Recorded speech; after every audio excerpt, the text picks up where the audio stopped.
Hello everyone, this is Shafiq Khan. And I am Mubashir या welcome to Khan news. खुशामदीद है आपका खान न्यूज़ में। आज हम फिर हाजिर हुए एक नई वीडियो के साथ जिस पर हम रिएक्शन करने वाले हैं वो है नेपाल के हवाले से है। नेपाल के हम most interesting facts and Nepal बहुत ही ज़बरदस्त खूबसूरत कंट्री है, मुल्क है और बहुत ही ज़बरदस्त वहाँ पे लोग बहुत ही खूबसूरत लोग हैं और साथ वहाँ पे दुनिया में सबसे ऊंचा पहाड़ भी मौजूद है, माउंट एवरेस्ट। तो वहाँ पे जो उसका दारुल खिलाफा है, कैपिटल सिटी है, वो है काठमांडू। तो वो वहाँ पे बहुत ही खूबसूरत लोग रहते हैं। साथ में जो है वहाँ पे ज़्यादातर लोग हैं वो ज़मींदारी करते हैं, ज़्यादातर लोग हैं। तो वहाँ पे नौजवान आबादी भी ज़्यादा है और भी बहुत ज़्यादा खूबसूरत फैक्ट है। आज हम जो रिएक्शन करें उसके हवाले से। लेकिन अगर आपने अभी तक हमारे चैनल खान न्यूज़ को सब्सक्राइब नहीं किया तो प्लीज़ हमारे चैनल को सब्सक्राइब करें और साथ में बेल आइकॉन पर भी क्लिक करें। Let's watch the video.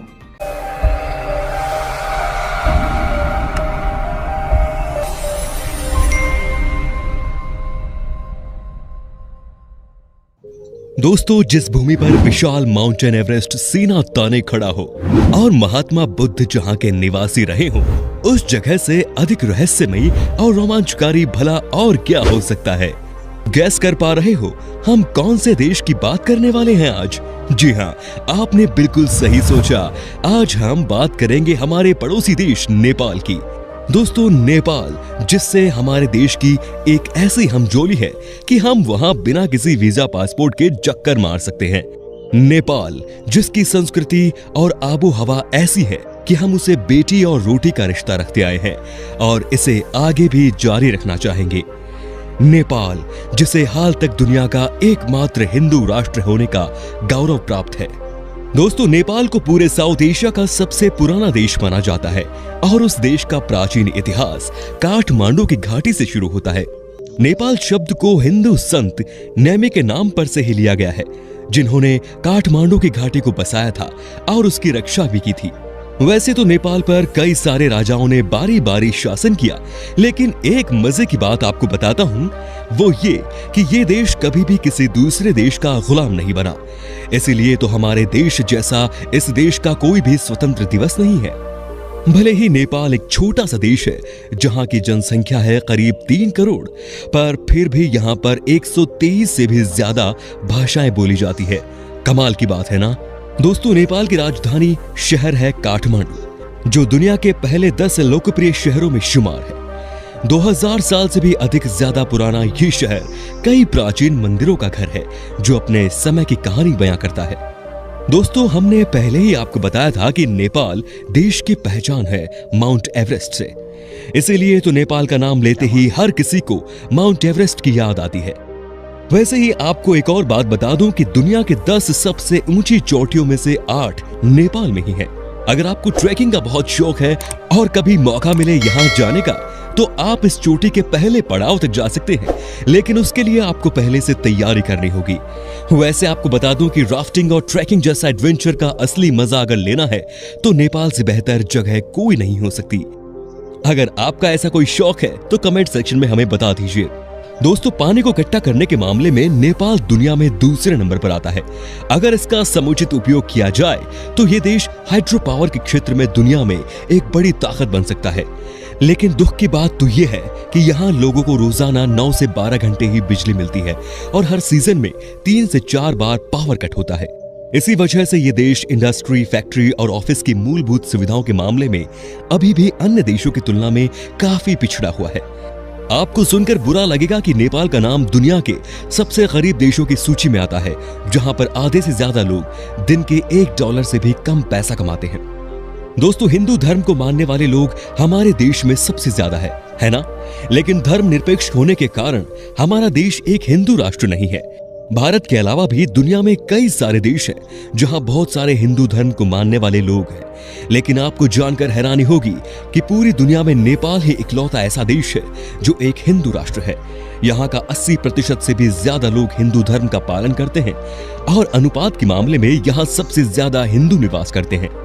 Hindu धर्म के अनुसार जैसे हमारे यहाँ गाय को लोग पवित्र मानकर पूजा करते हैं, उसी तरह नेपाल में भी गाय को बहुत ही पवित्र माना जाता है और इसकी हत्या करना गैर कानूनी है। इसीलिए तो गाय इस देश का राष्ट्रीय पशु भी है। दोस्तों नेपाल की करेंसी नेपाली रुपीस है, जिसका मूल्य हमारे इंडियन रुपीस से भी कम है। मतलब कि एक भारतीय रुपए करीब 1.69 नेपाली रुपीस के बराबर होता है। क्या सोच रहे हो दोस्तों, है ना मजेदार। कम पैसों में भी अब आप इतनी खूबसूरती देख पाएंगे, साथ ही आपका विदेश घूमने का एक्सपीरियंस भी होगा। सोच लीजिए, अगर आप एक भारतीय हैं तो आपको नेपाल में जाकर ऐसा कतई महसूस नहीं होगा कि आप किसी दूसरे देश में आ गए, क्योंकि यहाँ का माहौल काफी दोस्ताना है। आपको शायद एक और बात पता नहीं होगी, नेपाल और भारत बहुत ही अच्छे मित्र देश भी है। जी हाँ, भारतीय आर्मी नेपाल में भी सेना भर्ती करवाती है और वहां के नौजवानों को अपनी सेना में शामिल होने का मौका देती है। इसीलिए तो नेपाल घूमने के लिए आपको वीजा की जरूरत नहीं पड़ती, बस इसके लिए आपको अपनी कोई आईडी प्रूफ साथ में लेकर जाना होगा। दोस्तों, अगर लोगों की बात करें तो नेपाल के लोग बहुत ही शांत स्वभाव के होते हैं और यहाँ का माहौल काफी दोस्ताना भी है। यहाँ के लोग एक दूसरे से मिलते वक्त हाथ नहीं मिलाते, बल्कि दोनों हाथ जोड़कर भारत की तरह नमस्ते शब्द का प्रयोग करते हैं। याद रखिएगा दोस्तों, अगर आपको नेपाल में किसी नेपाली लोगों से मुलाकात हो गई तो उसे हाथ जोड़कर नमस्ते कीजिएगा।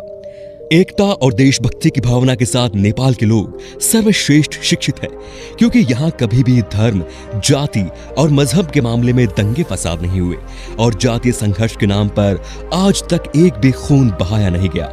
जबकि यहाँ पर 80 से ज्यादा अलग अलग धर्म को मानने वाले लोग रहते हैं, तभी तो इस देश के लोग एक खुशहाल जीवन बिताते हैं। दोस्तों, भगवान बुद्ध के प्रति नेपाल के लोगों के मन में असीम श्रद्धा है, लेकिन महाशिवरात्रि इनका सबसे बड़ा त्योहार है। दोस्तों, नेपाल का समय टाइम जोन के आधार पर नहीं, बल्कि माउंट एवरेस्ट के आधार पर चलता है। और हो भी क्यों ना, हिमालय की गोद में जो बसा है ये, इसी वजह से नेपाल का समय विश्व मानक समय से करीब 45 मिनट पीछे चलता है। नेपाली पकवान तिब्बत और भारत की पाक कला से मिलते जुलते हैं। यहाँ बड़े पैमाने पर चावल होता है और चावल से अलग अलग चीजें बनाई जाती हैं। नेपाल के खास पारंपरिक व्यंजनों में दाल, भात और तरकारी शामिल है। दाल भात के बाद मोमो यहाँ सबसे ज्यादा खाया जाता है। काठमांडू शहर में हर गली नुक्कड़ में आपको मोमोज की दुकानें देखने को मिल जाएंगी। दोस्तों, आखिर ऐसी कौन सी वजह है कि आपको एक बार के लिए भी नेपाल की सैर जरूर करनी चाहिए। चारों ओर से घिरे हुए पहाड़ और इसके अंदर समे हुए झरने और बेहद खूबसूरत प्राकृतिक स्थल है, आपको नेपाल जाने से रोक नहीं पाएंगे। इन सब के अलावा यहाँ कई दुर्लभ जानवर जैसे कि एक सींग वाला गैंडा, बंगाल टाइगर, ऐसे कई पशु का बसेरा भी है। यहाँ की बेहद हसीन और खूबसूरत वादियों को देखने के लिए लोग दूर दूर से यहाँ आते हैं। यही वजह है कि टूरिज्म नेपाल की अर्थव्यवस्था का एक अहम हिस्सा है। इसीलिए यहाँ पर्यटकों की सुरक्षा को गंभीरता से लिया जाता है। मुश्किल रास्तों और दूसरी चुनौतियों के बावजूद भी नेपाल एक अद्भुत देश है। चलिए अब आपको रूबरू करवाते हैं यहाँ की उन सारी जगहों से जिससे आपको नेपाल यात्रा के दौरान शामिल करना चाहिए। काठमांडू। प्राकृतिक खूबसूरती से सजे नेपाल जाने का रास्ता काठमांडू शहर से गुजरता है, जो हिमालय के पहाड़ों से घिरी हुई है। प्राचीन मंदिरों का शहर काठमांडू की कला और संस्कृति के चर्चे 7 समंदर पार होते हैं। बात चाहे बुद्धिस्ट स्तूप की हो या फिर यहाँ के बेहतरीन मंदिरों की, काठमांडू हर तरह से समृद्ध है। यूनेस्को वर्ल्ड हेरिटेज साइट का दर्जा पाने वाला काठमांडू नगर अपनी विशिष्ट शैली में बने घरों के लिए भी विख्यात है। पोखरा। अगर आपको नेचर से गहरा लगाव है और पसंद है शांत झील के पास बैठना, उसके शांत संगीत को सुनना और समझना, तो फिर पोखरा को अपनी फेवरेट डेस्टिनेशन में जरूर ऐड कर लें।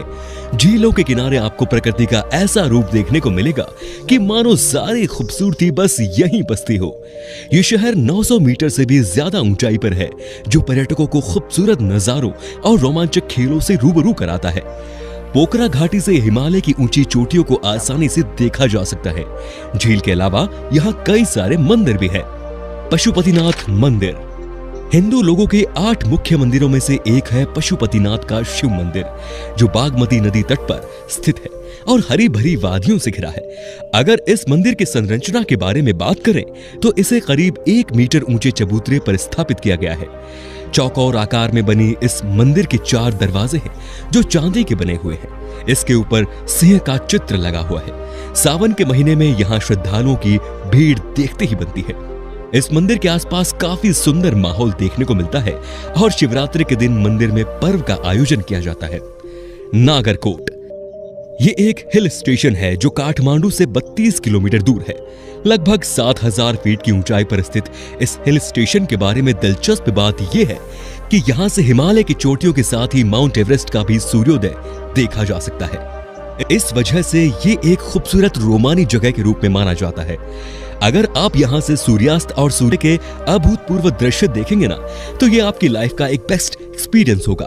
जाना चाहेंगे आप इस जगह पर? हमें जरूर बताएं। लुम्बिनी नेपाल को खास तौर पर भगवान बुद्ध के पवित्र स्थलों के लिए जाना जाता है।